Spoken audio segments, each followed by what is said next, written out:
You're listening to the home of cool, irreverent, and entertaining talk. Right here on LA Talk Radio.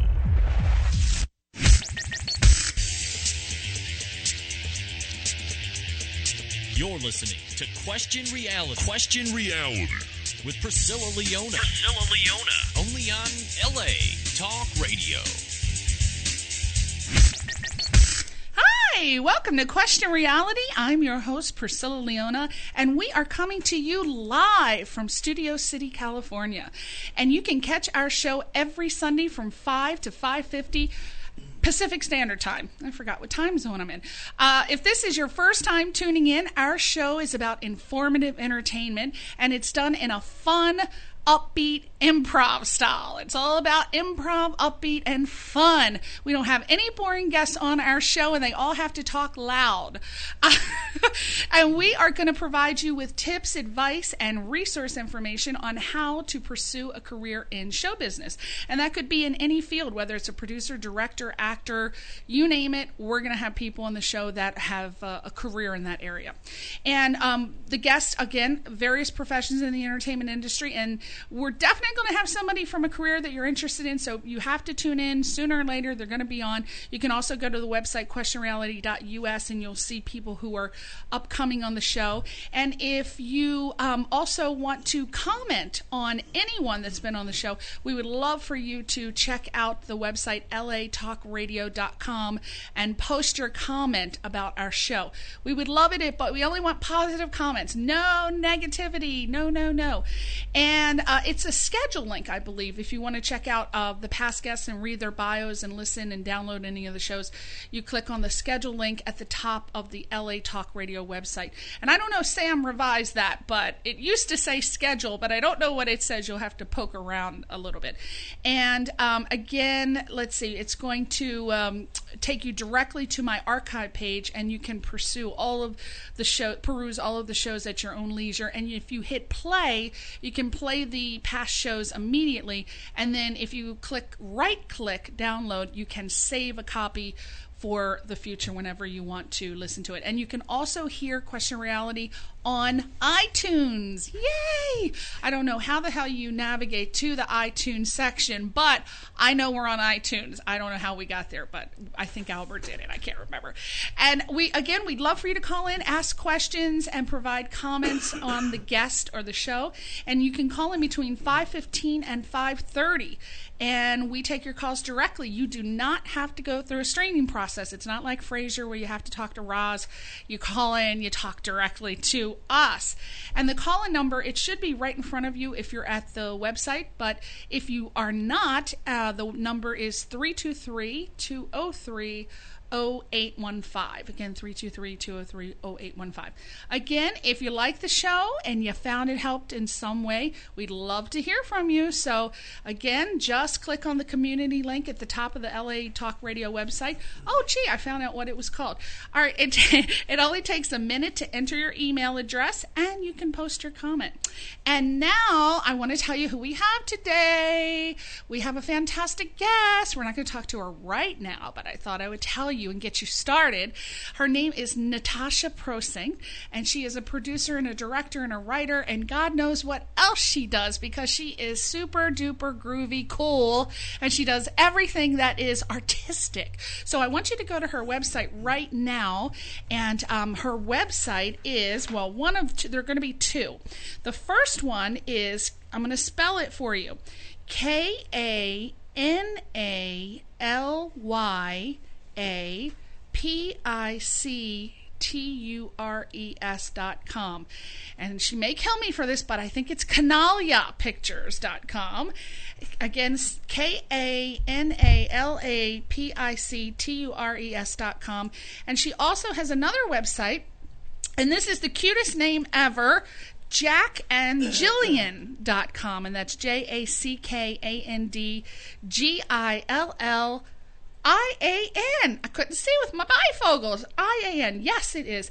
And I want you to go there right now and check out her website and learn a little bit about her.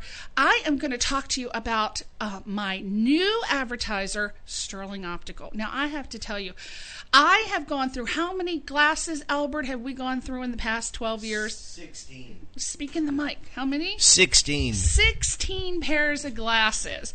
And the reason we either sit on them, we lose them, the cat does things with them that are not natural.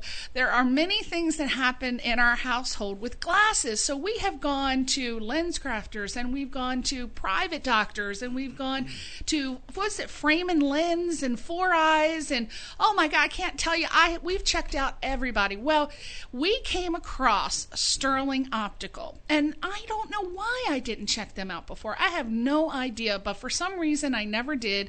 But I guess they made the list. And I went to the one that's in South Pasadena. I don't know if you're familiar with that area, but it's at 1103 Fair Oaks Avenue in South Pasadena. And we went in there, and there was this wonderful woman. There was only one person in there, and her name was Ping Wan. I love that name, Ping Wan. And she was fantastic. She was just so down to earth and helpful, and she was flexible, and she didn't try to do any hard sales. She just let me try on as many glasses as I wanted. I had about 20 of them lined up, falling all off the desk.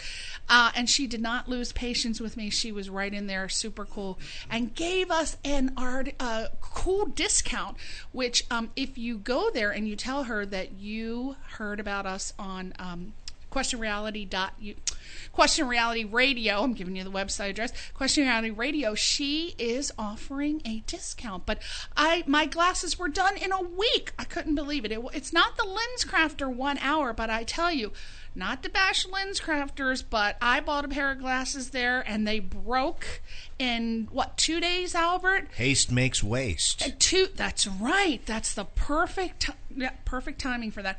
And they broke in 2 days. The arm kind of broke off, and I went back, and they said, sorry, we can't fix it. And they refused to fix it. And those glasses were $370. So I said, forget it. Forget about it. I'm not coming back.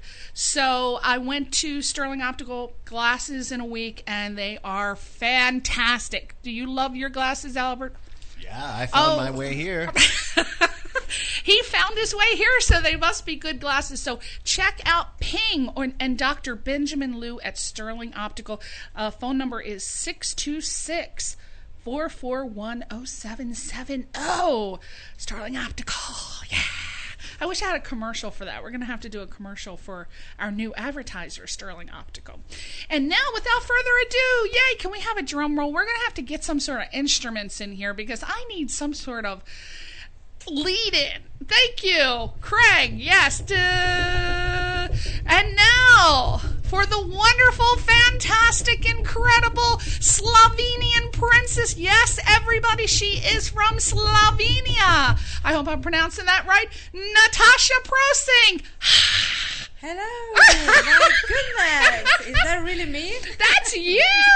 Oh, with that beautiful accent. Did I say that right, Slovenia? You said it all right so far. Right. So Slovenia is different Slovenia right. is different from Slavia. Slovakia. Yeah. So Slovakia and Slovenia are different. Yeah, no Slavia. No, there's no Slavia anymore? Was there ever a Slavia? No. I don't know where I came up with the Slavia.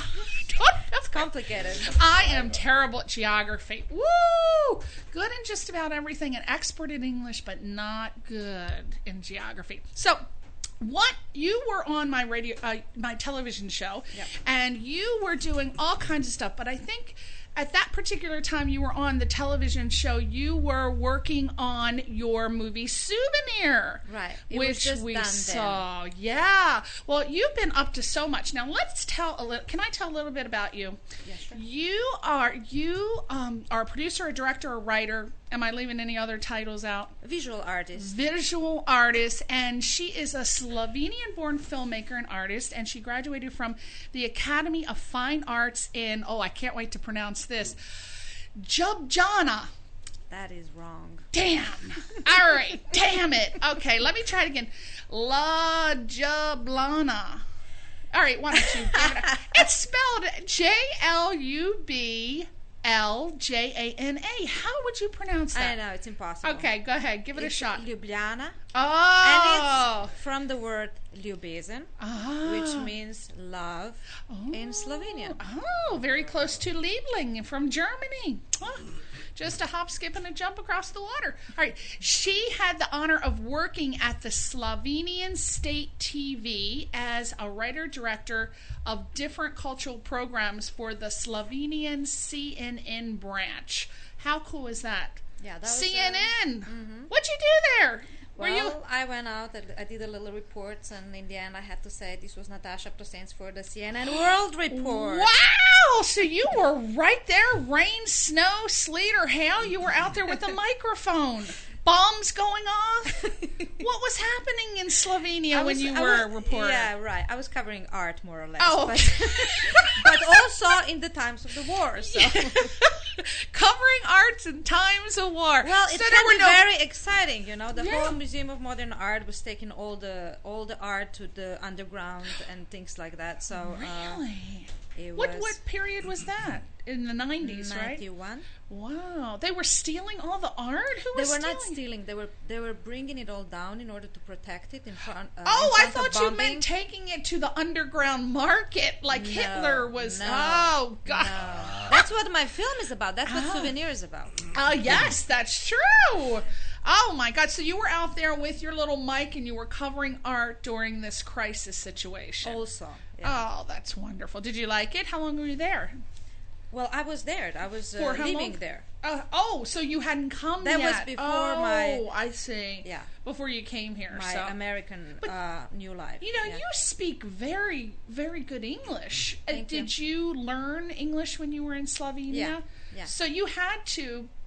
you didn't have to be a reporter there, but did you start at an early age, or did you... Oh, yeah. English has been a second language for a while now in Slovenia. Before it was Russian or French, right. But I think it started, I don't know, maybe in 80s. Mm-hmm. You know? Now, you came here in 1997. What was the reason that you decided to come to America? Because it seems like you had, like, the dream career in Slovenia. I mean, you were hot potatoes in Slovenia. You were living the Slovenia dream. Yeah, you were living the dream life in Slovenia. Come on now. That was, like, the shit in Slovenia, working for CNN, right? Right. I mean, the thing is, I wanted to, study film. I wanted to study film in America, American way. I was already established artist over there, video artist, and I was working with television and doing all kinds of visual things. But I felt that I have to improve my knowledge and my practice of filmmaking, like hardcore filmmaking. That's what I came here. What's it like over there? How hard is it? I mean, what is the world of visual arts and making films in Slovenia? I mean, how progressive are they? They're extremely progressive. They're very progressive. I do think we lost something with when Yugoslavia fell apart, because Slovenia used to be part of Yugoslavia, and Yugoslavia had amazing cinema. It may not be known in the United States that much, but it won a lot of awards in big festivals like Cannes, and So any in particular, any film that we would know of, more mainstream, or? Well, in last years there was No Man's Land, but that's not Yugoslavia any longer. That was actually co-production, like they are right now in Europe. But it was about the war, the last war that happened in Yugoslavia, and that got an Oscar, and it was distributed here. Yeah. But what I'm talking about right now, it's cinema in old Yugoslavia. That it's really, really special and very unique, and I wanted to tie this to the situation right now when Slovenia, it's the Yugoslavia fell apart into 6 different parts, and then Slovenia, it's trying to form its own identity for the first time in the history of the area, which means that also all the art fields and everything, economy, everything, it's forming its identity. So And is the government, are they pro yeah. artists? Because Oh, yeah. I know a lot of countries are Yeah. not. No. Slovenia, it's extremely progressive. It's one of the most, progressive countries in Eastern Europe in general. And Slovenia has a lot of artists, a lot of poets, a lot of filmmakers. Probably too many. It's only 2 million people. It's just this kind of population that always was expressing itself through art or some kind of creative form. So the colleges there, would you recommend, say you're an American and you want to go abroad to study, would you recommend any particular university in Slovenia to study? Oh yeah. What would you recommend? Schools there are actually better than here. I know they are. The IQs are certainly a lot higher. We know that. What schools would you recommend? I know you get a good education there. Well, I went to Academy of Fine Arts. It was great. I like how would I translate it? Like School for Architecture, it's amazing. School for Design, or I don't know how to call it. It's a big University for Humanitarian Studies, let's say, which is amazing. And plus, it's probably a lot more inexpensive too. Oh, to absolutely, be absolutely. When I was there, it was free. Now it does cost some money, but it's not comparable to how expensive it is here. People don't think about this, and I always say to people here in America, if you are not born with the silver spoon, but you've saved up enough money to go abroad and you want to go to college and you can't afford to go to college here, think about going to school in a foreign country. Look, you have a lot of foreign citizens who come here to go to school, but there are a ton of universities in foreign countries that you can go to. You're going to get I don't want to say better education, but probably better education. Not to bash our schools, but you're going to get a good education. Plus, it is going to be maybe a quarter of what you would pay here.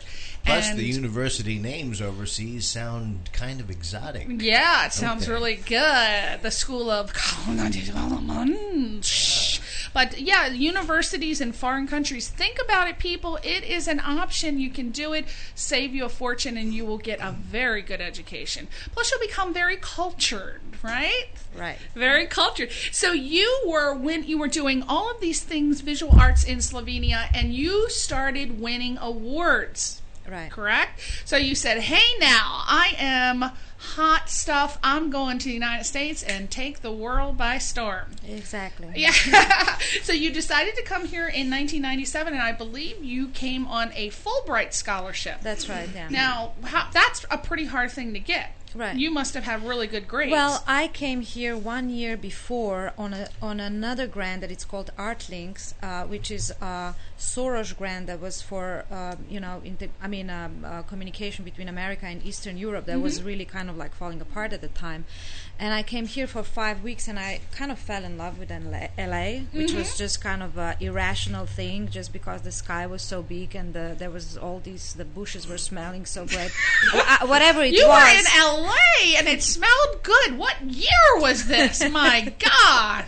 All right, I'll take your word I for just it. know it was spring, and I knew when I was here just for a short time, for 3 weeks first, and a little bit about New York and stuff. And then at that point I knew I'm going to come back. I just didn't know how. And then I decided I'm going to apply for Fulbright. I got a Fulbright, went to Cal Arts, and then I started making projects here. You got your master, your MFA in film and video. Right. Not an easy achievement.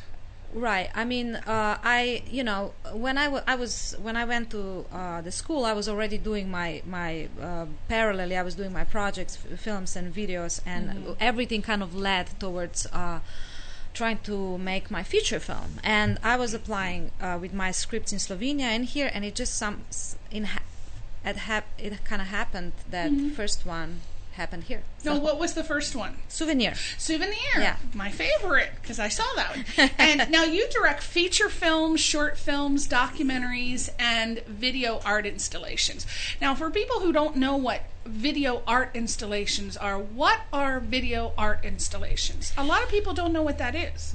Yeah, it's I actually got 4 emails today from reading your, I have major echo going on, and I don't know what's going on. But I got 4 emails today from people who said, what does Natasha mean by art installations? I said, well, let's ask Natasha, because I've never heard of an art installation either, so let's just ask her.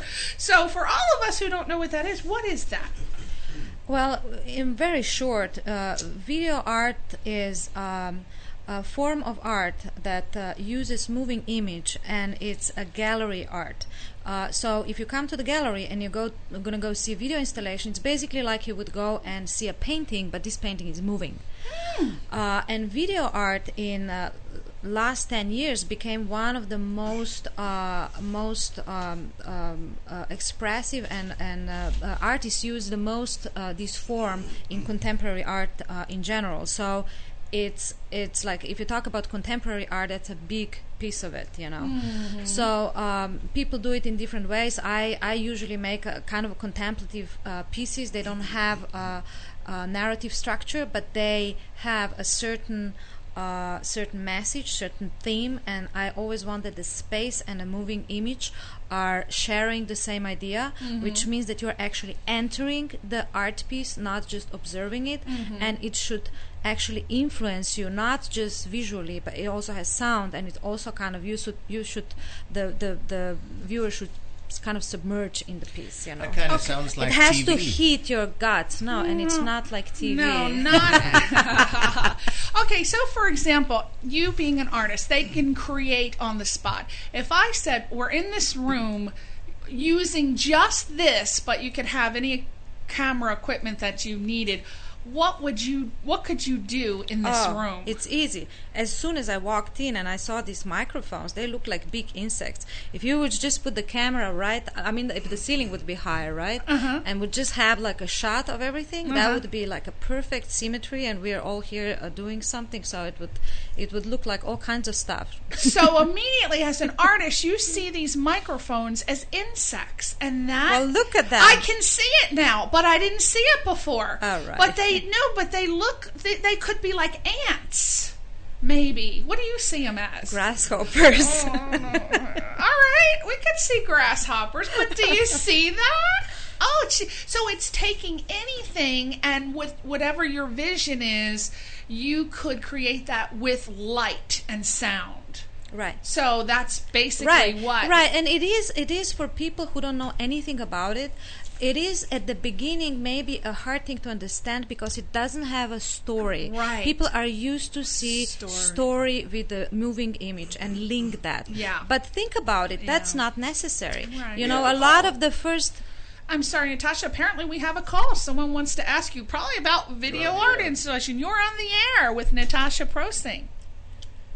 Hello? Hello? Did you click the button, honey? Did you click the green button? Yeah, it's on. Okay, well, call back because... Hello? I can hear something. Hello? We're talking to the coffer. Hello? I don't think he knows that he dialed, so why don't we disconnect him, and then when he realizes, he can call back. So basically, with the video art installation, you can take anything, right, and you can, depending on what you feel, what you think, and a mild hallucinogenic sold in downtown LA, you could make an amazing piece of art. Exactly, you know, you just have to open up like to things that we do every day anyway, but just, you know, people like to watch at the firework, just at the fire, you know, and just, you know, you don't think about story or anything, but it just kind of possesses you, or into a fish tank or something like that, and, you know. A lava lamp. Exactly. Kind of like music without words. Yeah, lava lamp. So to answer your question and to answer mine, we now know what a video art installation is. So do you get hired? Do people actually say, or would people come to you and say, Natasha, I want you to create a piece for, and they just give you the subject and then you take over? Yeah, is that how you get work? It does happen, but not very often. But if you go to Standard Hotel downtown, they have video art, permanent video art installations. Once I was hired by a company, a Slovenian company that does freeways, like a big, you know, what is this construction company, right? And for their fair, and they wanted me to make a 14-channel video installation. That was now, what great. does that mean, 14-channel? What does that mean? It means that there are going to be 14 images, moving images, playing simultaneously. Oh, I see. Like the piece that I had at the DGA this August Right. was a 10-channel installation because there was 10 projection all around the DGA, lobby. Right. Okay, so now we know 10 channels means 10 pictures. 10 pictures. Now, speaking of, I know when you sent me the information, and I got over my shock of you having your hair short when you had that beautiful, thick, luscious model hair, and now it's short. I saw you in front of a mosaic print, and I understand that that's another video installation, and that is on the wall. That's a wall of the Slovene embassy in Washington, D.C. Right. Now, how did that happen? Well, did they commission you, or? Well, they invited me to have a show there. But the Slovene embassy. Exactly. Okay. But they don't have a regular gallery. They have one main room for conferences and stuff, and a lobby where they expose art on a regular basis. So they have openings and everything. And, but it's not, when I go into gallery, I really change the space. And here I couldn't because it was multi-purpose space. Okay. So I had to do something that would work with light or whenever people are walking in and out. So it can be gallery or not gallery, whatever they need. So I decided to, on top of video installation, which is in the other room, I created 2 prints that are related to my video work, but that are not photos of the work, just photos of the work. But they are on the same theme, and I always, for example, one of the things I always incorporate is movement, and I wanted to incorporate movement. So, for example, this one of Vortex, it's made of 182 pieces, and they're, When you say pieces, what do you mean pieces? Actual physical objects, or pieces of it's made like a puzzle. Okay. Like you say, a piece of puzzle. So you've shot this. It's a photograph, basically. Okay. Yeah, it's All photograph, and it's then cut apart in a certain way. Okay, and then when it's... and then put together, and it's supposed to kind of vibrate in light, and it was done for specific walls, right. so it and works that's with what the makes wall. it mosaic because of mosaic means that it's Right. done out of a lot of pieces. Now, when you say movement, is there something? What's making it move? Is it being shown on a slide projector? Or No. It's a physical thing. Oh, It's actually like a like a photograph or a print of some kind. do you believe that, Albert? Can you even conceive that? I'm like, just give me some marijuana and let me go look at it. I'd be very happy looking at this movement. But I'm hoping I'm going to fantastic. put them up. I made 2 of those, and I hope I'm going to soon show them in Los Angeles. So how long is it going to be at the Slovene embassy in DC? Until the end of January. In the end of January. Yeah, whoever lives there, they can go check it out. So if you live in DC, go to the Slovene, Solvene, correct? Slovene Embassy in Washington, D.C., and you can see Natasha Prosenc's work. Is it on the first floor, or is it on the first floor? They do need to call first. Okay. Is there a website address for the Slovene Embassy? If they Googled it. If they Google Slovene Embassy, it's right there. And I think there's some security to go through, right? Yeah. So be prepared, because you don't get to look at Natasha's stuff for free. There are security guards. No, it's probably very easy. So just Google that, and you can check it out. Now, you also have, in February, you have another video installation called Innocence Dissolved. I like that. That could be a band name. Ooh, I like that. Or a porn movie. I really like that. Okay, Innocence Dissolved, and that's going to be at the Pasadena Phantom Galleries. That was last February. Oh, last February. Yeah. Oh, I got 2009. Oh, how was that then? Well, that was another video installation. It was great because of the space. We were in a old furniture factory. LA Phantom Galleries put the shows in abandoned spaces. That's what they do around LA, and it's a great thing for me, because galleries are usually kind of similar to one another Right. inside. And it was a group show curated by Nancy Buchanan and Joe Santaromana, and it was just a really great collaborative piece. So people come in and they look and they feel inspired and motivated and they're enlightened and lifted. I hope so. It was That's actually the goal for the video installation. from any art, Any- you know. well, any you art, have but to be video affected by it. installation. Otherwise, it's phony. It's phony. So now that innocence is dissolved last February, is there guilt coming? It's guilt all the time. Is the series Guilt evolved? Are you going to have something with that? Innocence dissolved. You know, this is the thing with the titles. I just finished my new piece, and it has something to do with the mirror. And well, Craig helped me actually with that, and I was coming up with all kinds of stuff. And now, if I remember, it's obsessive reflection. Oh, I love that. Obsessive reflection. Isn't that cool? That is exactly what we do on a Friday and Saturday night after we get drunk and come home. That And sounds we like one sit of- and ponder our lives. What the hell has become of us? What the hell? Oh, is that a whisker? What's going on? Obsessive reflection. Then you start thinking about when you had the Marilyn Monroe figure in 1984. That sounds like one of the names Band in a Box comes up with. Yeah. Like, So yeah, if I that's went to see your exhibit, that's what I'd be thinking about. But that's just me. I just want to say, Priscilla, that's very much your perspective. That's right. But listen, that's what's good about art, that it's not, Right. spoon feeding. So everybody is expected to Yeah. bring their own, knowledge and experience Yes. and everything, and meet somewhere in between. Right. And I think that's where art is really strong. Right. So you've got to be open to it. Everybody's going to see something different. It's just like when you see the accident and the cop tries to get a report.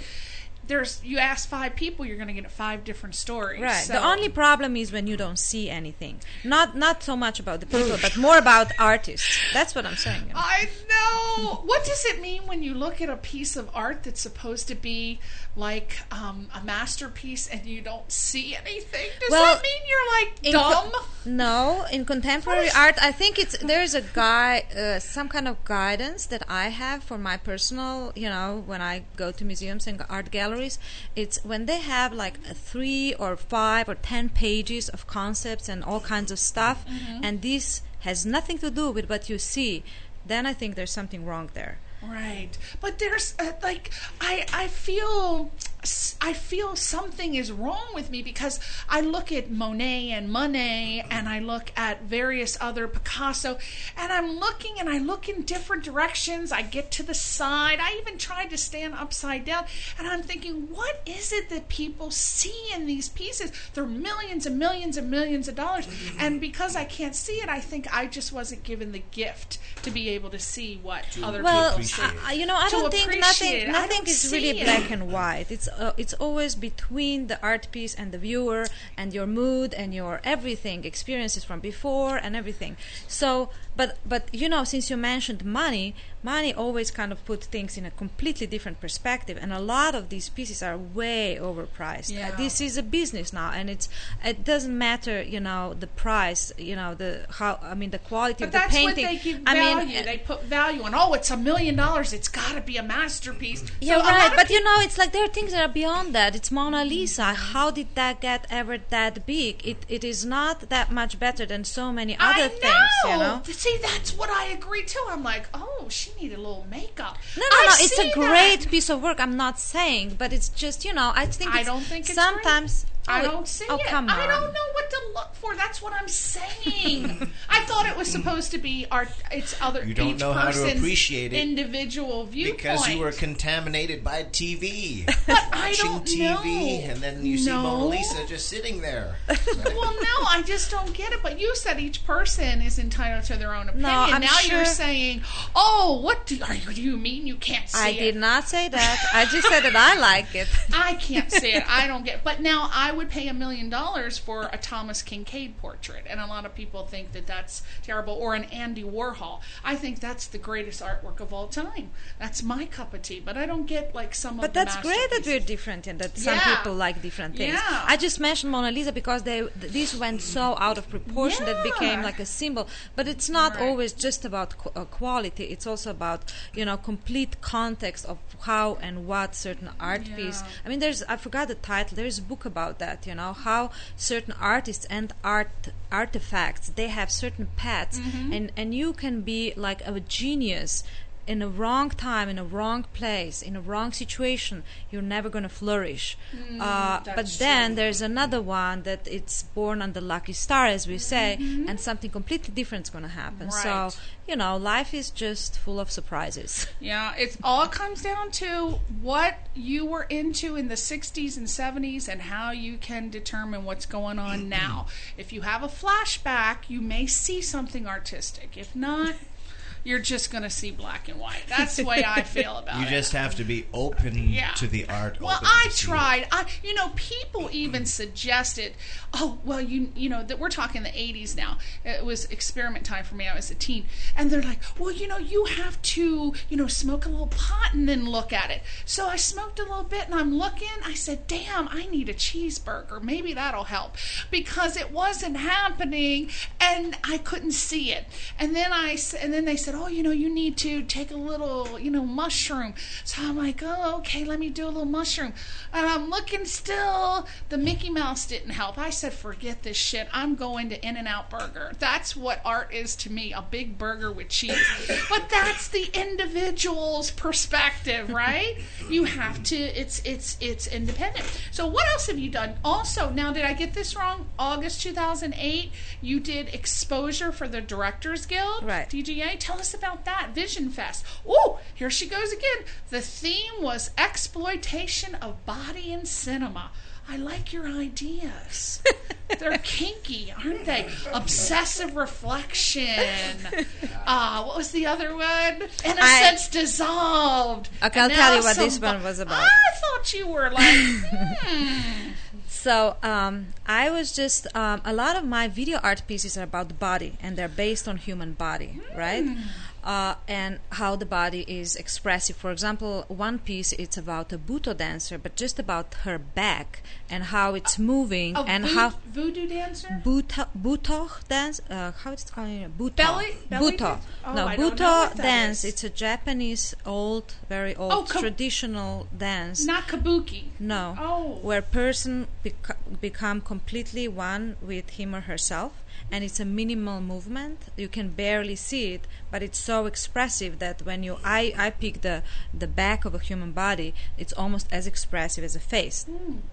In any case, I just think that in cinema, in contemporary cinema, body, especially female body, it's often treated in a very stereotypical way. That's why a lot of, like, if you look at a movie star, they just look alike, and that's kind of like, where is the variety, where is something unique about the body and stuff, which I believe makes it interesting, beautiful, sexy, kinky, if you like. That's why I like character actors. They add so much more. Right. So, these piece was about this theme. What, how can we look at the body in order so it's not exploitive, but it's like welcoming to the differences and everything. So. And how did that piece, how was that welcomed at the Directors Guild? It was great. It was tons of people. And was it just one night, or is it? Yeah, it was a lot of work. It was a lot of work. It was one night, tons of people. It was just, and they have a lot of security there. Well, we like the security. That makes you feel successful. I want my own security guard coming to this station. Now, you just did a feature. Yay. Right. In 2008. It is 2008, right? No. Which one? Which one? The shot, the Plato Symposium. Plato Symposium. Now, this one is called, here we go again with the mind of Natasha. This is called Drinking Party. Do we see what's happening here, people? Now, she is a beautiful woman. You can't see her, but she is beautiful, sexy. She's very like reserved, yet she's like a cat in the night with claws. And I'm thinking she's reserved and conservative, but with these titles, look out, Craig his back is all scratched up right now. I just know it. Innocence dissolved leads to drinking parties. That's right. Now I'm seeing the whole theme. So tell us about drinking All parties. right, you can go on as much as you want, but I'm covered here because it's all played off. That's right. See, I was just making it's several thousand years old. Yes. A drinking party, and it's basically kind of like a post-Oscar party. That's how we made it. Oh. And it's this, dramatist Agathon who received the party, and all the biggest minds of old Greek come there and they drink, and then some of them suggest, okay, let's talk about love, and everybody gives a speech about love. So. Their perspective on love. Their perspective on love, and this is from this piece, a lot of really historic, notions about love came out. For example, the one that people are spheres, that also Hedwig and Angry Inch was based on. Yeah. Basically, this film is based on Plato's Symposium as well. Oh, I see. So it's just something that is they call it the most famous conversation in history, because still our perspective on romance, for example, is still based on that text. Yeah, along with the Trials of Socrates, which is one of my favorites. Now, that was shot with 6 cameras and 3 sets simultaneously in one day. How did you do that? How does one do that? How I hear these people, they're like, oh, I need this much money and I need all this time and blah, blah, blah, blah. How do you do that one day? Well, you need to know there's not a lot of huge scenes and a lot of action and stuff like that. It's a bunch of people in a room. But we had, 2 additional sets that they were running at the same time, and we did it all with 6 cameras. Were they and in costume, or were they just modern day? It's contemporary. You did it contemporary. No togas. No. Oh, you should have had them in togas. See, I would have had them. They've done that so many times. I know. Maybe dressed as hippies. Right. Total hip. Oh, I see that. She's causing me to be artistic over here. I'm starting to have visions. Now, distribution. Now we're going to talk about one of my favorite films. It's probably my favorite because it's the only one I've seen that you've done, because I had the DVD Souvenir, and we went to your screening Souvenir, and it is fantastic. Anyone who hasn't seen it, you got to see it. It's called Souvenir, and I understand, because at the time you were looking for distribution, and now I understand. Do we get another? Natasha has gotten distribution with Cinema Epoch, right? And the release date is April the 7th. Now, where is it going to be released? Well, these just happened before the holidays. We haven't, talked about details or anything. It was just before holidays. Our agent called me and said, "Guess what happened?" That's amazing. A lot of people ask me, I'm doing this film, I'm doing that film, I'm doing it. How do you get distribution? Tell them, as an independent artist, how you did it. It was hard. First of all, it's not easy. It's very hard. You need to know that I gave up hope already. Yeah. I mean, not completely. It's been almost 2 years since the film. First, it was a year of festival run and awards and all that stuff, and we were just really, and then we signed with our agent, who worked really hard in order to try to get the film out there. But the film, it's about art. Now, is this a literary agent, or is this a type of agent? My sales agent for the film, Multivisionaire. He did a great job. But the thing is that the film doesn't have any name actors at all. Right. It was a super low budget, so It has my friend Rita Obermeyer, who did a wonderful absolutely. job. No. It has great performances. Jennifer Ferdinand, one of the actresses, actually got the nomination for Best Supporting Actress in Tenerife Festival. Yeah, so but it doesn't have the elements that are obviously commercial. Right, it's so more that's artsy. Why. Mm-hmm. Well, it is artsy. And avant-garde. But the thing is that does have a strong story, does have a kind of a twists and turns and Right. all that, and drama and secrets and things. So anyway, it does have elements, but it doesn't have these obvious elements that usually distributors are looking for. The commercial value. Yeah.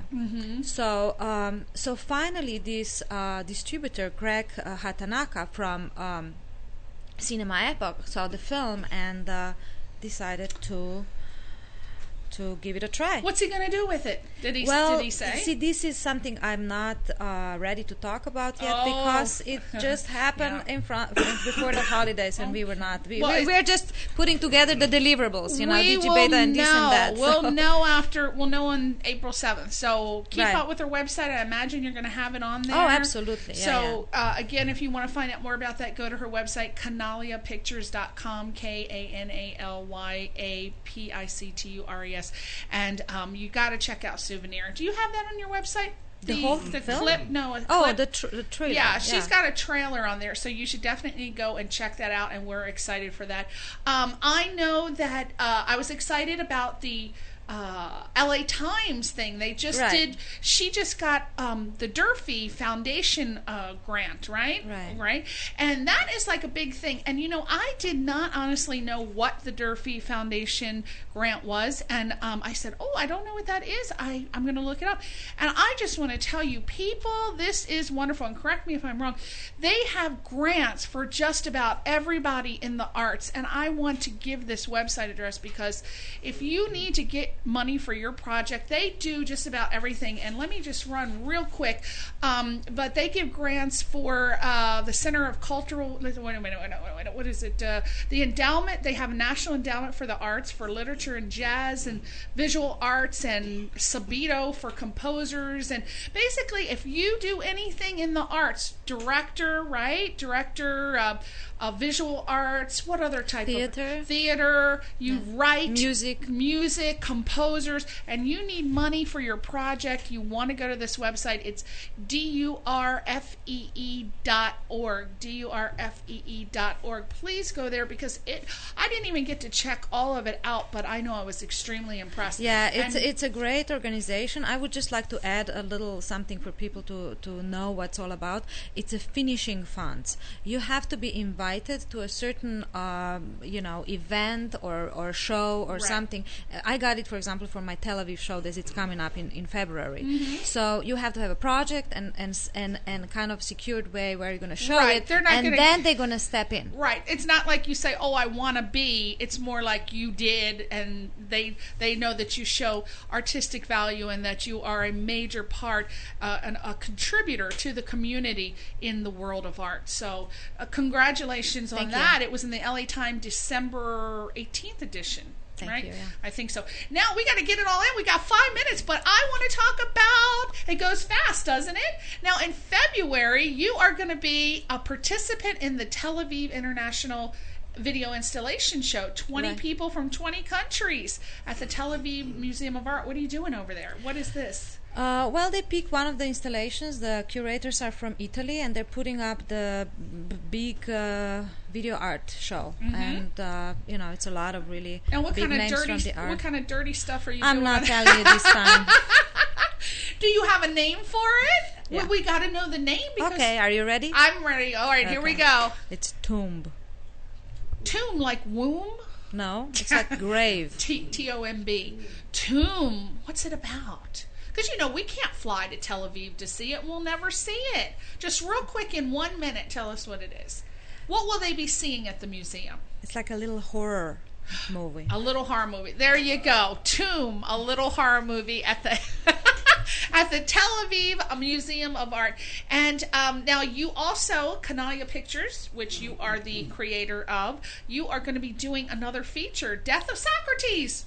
Is that going to be doing any trials? That's a series. It's a link to a next one after Plato. We're also going to do Lizzie Strata at some point. And, great work from history. Now, what are you doing? What are you doing on that? You're directing. You're collaboration with 30 international production teams. That's going to be. It's a long monologue, and we're going to have filmmakers from all over the world doing little sections. Oh. And then I'll also make my section, and then we'll put it all together. Oh, that sounds fun. When are you going to have that done?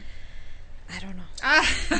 Well, stay tuned for that. And that one is, what is that called? Death of Socrates. I love it. All right, for the last thing, Jack and Jillian, black comedy. Woo!